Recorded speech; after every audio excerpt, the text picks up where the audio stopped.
Hi అండి, welcome to చామూస్ kitchen. నేను ఈరోజు చేసే రెసిపీ క్యాప్సికమ్ గ్రేవీ అండి. 3 క్యాప్సికమ్ తీసుకున్నాను, 3 ఉల్లిపాయలు, 4 పచ్చిమిరపకాయలు, కొన్ని పుదీనా ఆకులు, సాజీర, కొంచెం చింతపండు, పుదీనా, కొత్తిమీర, సాల్ట్, గరం మసాలా, కారం, పసుపు, అల్లం పేస్టు, ధనియా పౌడర్ అండి. ఒక గుప్పుడు 15 వరకు జీడిపప్పు తీసుకున్నాను. క్యాప్సికమ్ గింజలు తీసేసుకుని పెట్టుకోవాలి. కుక్కర్లో ఆయిల్ వేసేసుకున్నాను. కొంచెం సాల్ట్ వేసుకున్నాను. మంచిగా మగ్గుతుందండి. కొంచెం సాజీరా, ఒక అర స్పూన్ సాజీరా వేసుకోవాలి. చాలా బాగుంటుందండి బగారా రైస్లోకి. లైట్గా బగారా రైస్ చేసుకుని గ్రేవీ చేసుకుంటే సూపర్ ఉంటుంది అసలు. మంచిగా వీడియో మొత్తం చూడండి, సపోర్ట్ చేయండి. జీడిపప్పు, ఉల్లిపాయ, పచ్చిమిరపకాయలు పేస్ట్ పట్టుకోవాలండి. ఇలాగా కచ్చాబచ్చాగా పట్టుకోవాలి, మెత్తగా వద్దు. అలా పట్టుకుని పక్కన పెట్టుకోవాలి.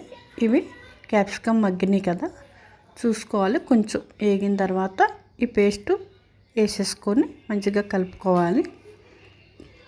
చాలా సింపుల్గా అయిపోతుందండి రెసిపీ, కష్టమేం కాదు కుక్కర్లోని. ఇప్పుడు చింతపండు రవ్వ ఎంతో కదండి, కొంచెం అంటే కొంచెం వేయాలి. ఇప్పుడు మసాలాలు కారం, పసుపు అన్నీ తగినన్ని వేసుకున్నాను. గరం మసాలా 1 స్పూను, ధనియా పౌడర్ 1 స్పూన్నర వేసుకున్నాను. కొంచెం ఎక్కువ కూడా వేసుకోవచ్చు, ఎందుకంటే బగారా రైస్లో కదా బాగుంటుంది. ఇప్పుడు ఆ వాటర్ మిక్సీ గిన్నె పేస్ట్ పట్టుకున్నాం కదా, దాంట్లో వాటర్ పోసుకొని కొంచెం కలుపుకొని వేసేసుకోవాలి. ఇప్పుడు పుదీనా